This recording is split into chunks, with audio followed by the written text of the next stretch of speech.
जय गुरु जी। शुक्राना गुरु जी। गुरु जी का अनंतम शुक्राना। जय गुरु जी। सारी संगत जी। गुरु जी, आपकी आज्ञा चाहूँगी कि आपके चरणों में बैठ के आपकी संगत जी के समक्ष मैं एक और बहुत प्यारा सत्संग शेयर कर सकूं। इसकी मुझे आज्ञा दीजिए। संगत जी, ये सत्संग एक अंकल जी का है जो उनकी भांजी से रिलेट करता है। अंकल कहते हैं कि मेरी भांजी अमेरिका में सेटल हैं और उनकी शादी को 7-8 साल हो गए थे, लेकिन अभी तक कोई उनको बेबी नहीं हो पाया। वो माँ नहीं बन पाई, जिस वजह से उनकी फैमिली लाइफ भी कहीं ना कहीं डिस्टर्ब हो रही थी और काफ़ी परेशान रहती थी वो। काफ़ी ट्रीटमेंट करवाया अमेरिका में, काफ़ी डॉक्टर्स को दिखाया, ट्रीटमेंट कराया, पर उनको किसी भी तरीके से कोई भी रिलीफ नहीं मिला और ना ही कोई गुड न्यूज़ मिली। तो अंकल अपनी भांजी से कहते हैं कि तुम इंडिया आ जाओ और यहाँ पर आकर मैं तुम्हें गुरुजी से मिलवाने ले चलूँगा।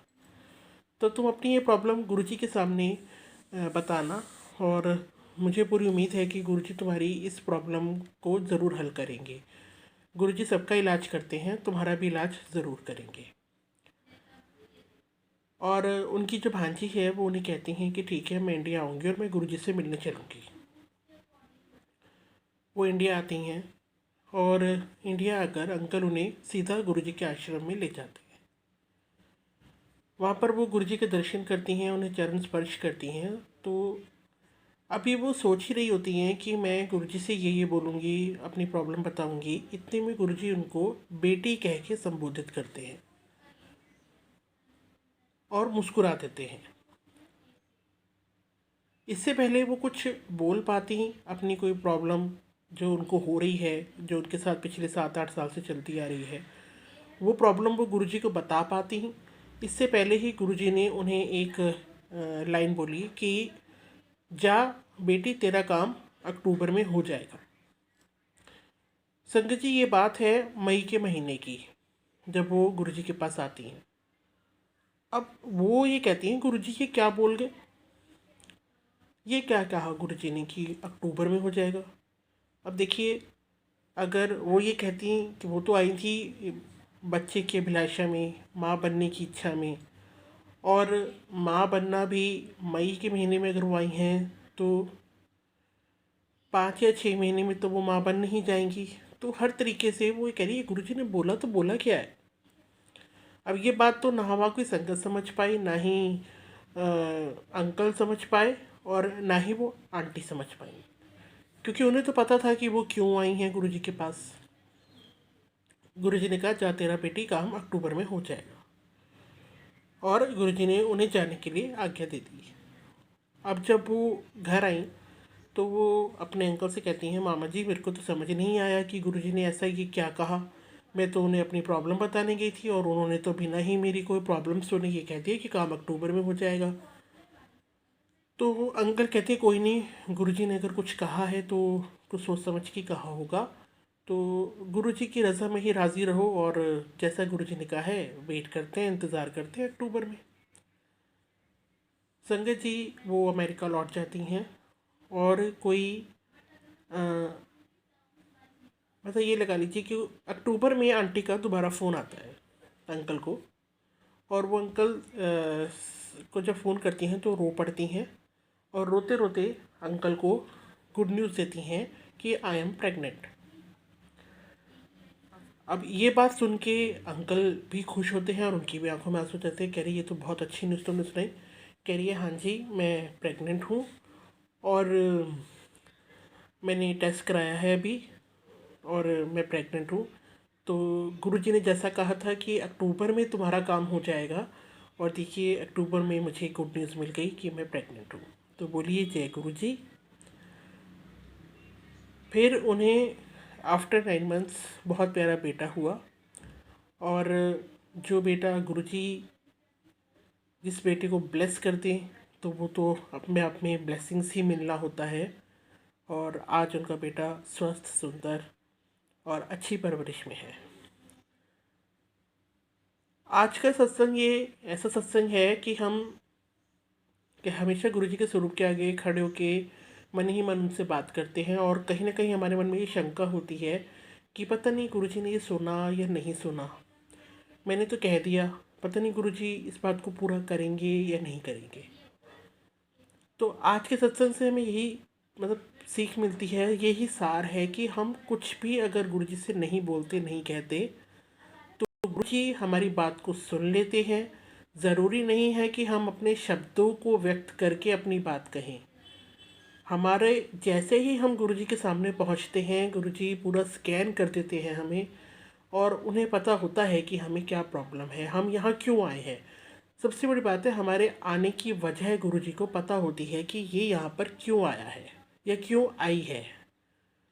तो उसी हिसाब से गुरु जी हमें ब्लेस कर देते हैं, और जब वो ब्लेस करते हैं तो हमें आफ्टर सम टाइम पता चलता है कि हाँ, गुरु जी ने उस टाइम ब्लेस किया था, तो आज हमारी ये मनोकामना पूर्ण हो गई, आज हमारा ये काम बन गया।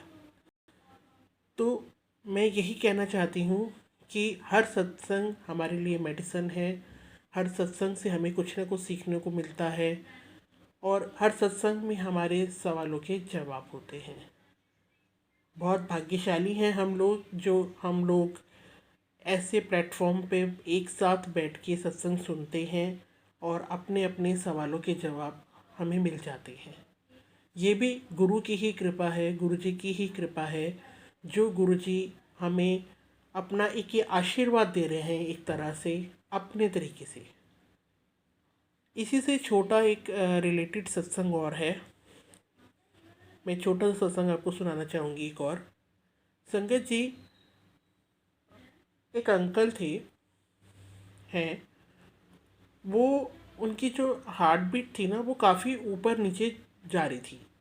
अचानक से उनकी जो हार्ट बीट है वो काफ़ी तेज़ हो जाती है, और उनकी तबीयत बिगड़ने लगती है। अब वो भी गुरु जी के बहुत अच्छे और भक्त हैं, बहुत मानते हैं गुरु जी को। अब वो गुरु जी का मंत्र जाप शुरू करते हैं, तो उनकी तबीयत कुछ टाइम के लिए संभल जाती है। फिर वो डिसाइड करते हैं कि मैं गुरु जी के पास जाऊंगा, मैं जाके गुरु जी को बताऊंगा। अब वो गुरु जी के मंदिर में पहुंच जाते हैं। अब गुरु जी तो बैठे हैं संगत के साथ, अंकल को देखते हैं, अंकल को विराजमान होने के लिए बोल देते हैं, बैठ जाइए। अंकल बैठ जाते हैं। अब अंकल को अंदर से फील होता है कि मेरी तबीयत ठीक नहीं है और मुझे गुरुजी से बात करनी है। इतने में क्या होता है कि वहाँ जो संगत बैठी होती है उसमें से कोई एक संगत जी समोसे लेकर आते हैं, और वो लाके गुरुजी को दे देते हैं कि गुरुजी उनको ब्लेस करें, और ब्लेस करके संगत में बांट दें।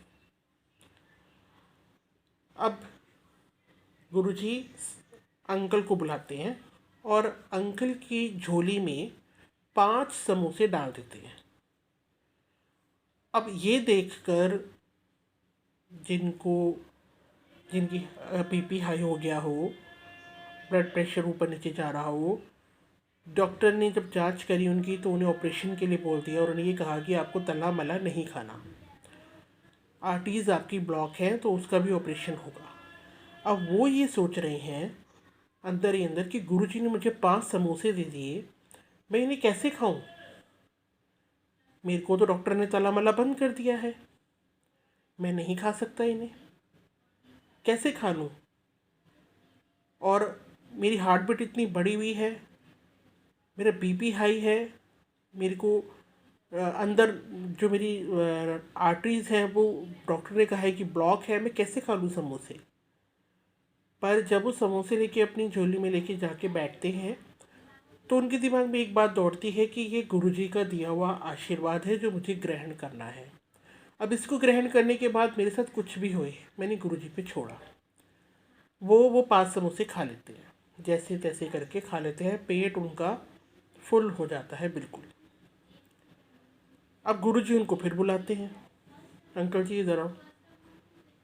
वो जाते हैं, गुरुजी 2 समोसे और डाल देते हैं। अब तो अंकल के अंदर ही अंदर सोचते, आती हो गई ये तो, कह रहे हैं, मन ही मन बोल रहे हैं, गुरुजी ये क्या हो रहा है, पहले जो आपने दिए वही नहीं मेरे से खाए गए, मैंने बड़ी मुश्किल से ख़त्म किए हैं, अब आपने मुझे 2 और पकड़ा दिए। और गुरुजी के सामने बोले कौन? किसी की हिम्मत नहीं होती थी कि गुरुजी कुछ कहें या कुछ दें और संगत कुछ बोल दे आगे से। वो 2 समोसे लेके चुपचाप आके अपनी सीट पर बैठ गए। अब वो गुरुजी को देखे जाएं, गुरुजी उनको देख रहे और वो समोसों को देख रहे।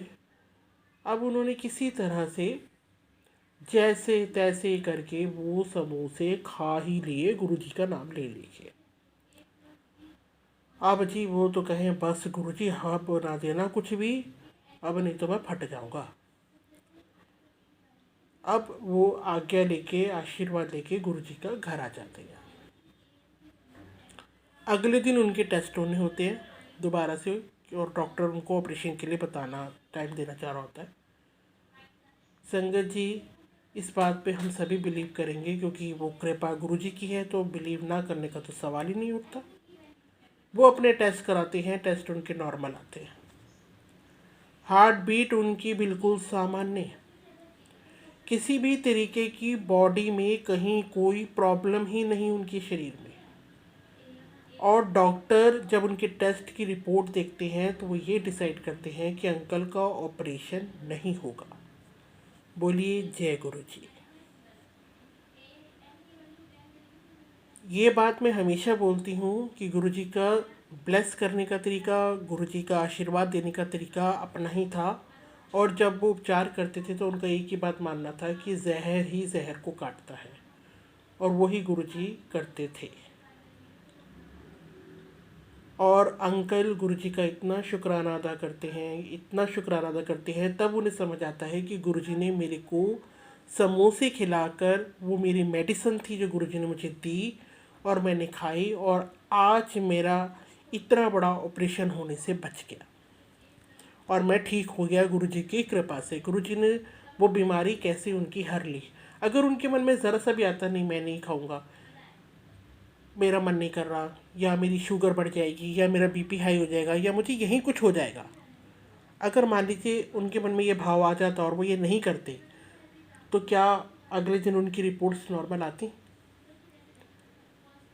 इसलिए मैं हर सत्संग के लास्ट में यही बोलती हूँ, संपूर्ण समर्पण, पूर्ण विश्वास और बेइंतहाशा प्यार।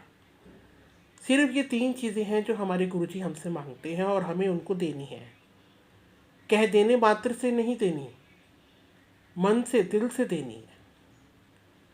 और तब हम उनके आशीर्वाद के भागीदार बन जाते हैं। गुरुजी मजबूर हो जाते हैं हमें आशीर्वाद देने के लिए। हमारा बच्चा भी कभी हमसे ज़िद करता है ना, तो हम उसको गुस्से में ही चाहे कह देते हैं, ले दिया तेरे को, जा दिमाग ना खा मेरा। ऐसे ही हमारे गुरुजी हैं। जब हम उनके पीछे पड़ जाते हैं ना, जब हम उनको पुचकारते हैं, प्यार करते हैं, जब हम उनके बस मतलब उनके पीछे ही पड़ जाते हैं, गुरुजी गुरुजी गुरुजी गुरुजी, तो गुरुजी कहते हैं अब मैं क्या करूँ, इतना प्यार इनका कहाँ समेट के रखूँ। फिर उनका जो प्यार होता है वो प्यार हमें ब्लेसिंग के रूप में, उनके आशीर्वाद के रूप में हम सबको मिलता है, और हमारे ऊपर जो भी कष्ट होता है वो कष्ट वो हमारा हर लेते हैं, अपने ऊपर ले जाते हैं। और गुरुजी ने अपना एक सिस्टम बना रखा है, 100 रुपये दूंगा, 100 में से 90 दूंगा, 10 रुपये मैं रखूँगा। वो हमारे 90% कष्ट काट देते हैं और 10% हमें दे देते हैं, लो अब तुम इनको भोगो। और जब हम उन 10% को भोग लेते हैं तो पूरा का पूरा आशीर्वाद गुरुजी का हमें मिल जाता है, क्योंकि हम उनकी परीक्षा में सफल हो जाते हैं। गुरु को पाने के सिर्फ 3 हमारे रास्ते हैं, संपूर्ण समर्पण, पूर्ण विश्वास अपने गुरु पे, और बेइंतहाशा प्यार जो हमें उनको देना है। ये 3 चीज़ें अगर हमने अपनी लाइफ में कर ली तो गुरु जी के साथ डायरेक्ट कनेक्शन हमारा बन गया। गुरु जी हमें खुद ब खुद एहसास आभास कराना शुरू कर देते हैं, जो हमें आगे जीवन में बहुत कारगर साबित होता है। गुरु जी, इस तरह से आप हम सब पर अपनी कृपा बनाए रखें, आपका आशीर्वाद हमें मिलता रहे, यही मैं आपसे अरदास लगाती हूँ। आपकी पुत्री, आपकी बेटी अब आज्ञा चाहेगी इस सत्संग को समाप्त करने की। ये सत्संग भी हमारी एक मेडिसिन है गुरु जी, आपका दिया हुआ आशीर्वाद है जो हम सब ग्रहण करते हैं। सत्संग सुनना और सुनाना दोनों ही अच्छा होता है। जो संगत सत्संग सुन रहे हैं उन सबको ब्लेस कीजिए, जो नहीं सुन रहे उनको भी ब्लेस कीजिए। हम पर यूं ही अपना आशीर्वाद बना के रखिए। जय गुरु जी, शुक्राना गुरु जी। सारी संगत जी को जय गुरु जी। अपना ध्यान रखिए और हो सके तो घर से बाहर तभी निकलिए जब आपको बहुत ज़रूरी काम हो। अपना और अपने बच्चों का ध्यान रखिए। जय गुरु जी संगत जी, जय गुरु जी, शुक्राना गुरु जी।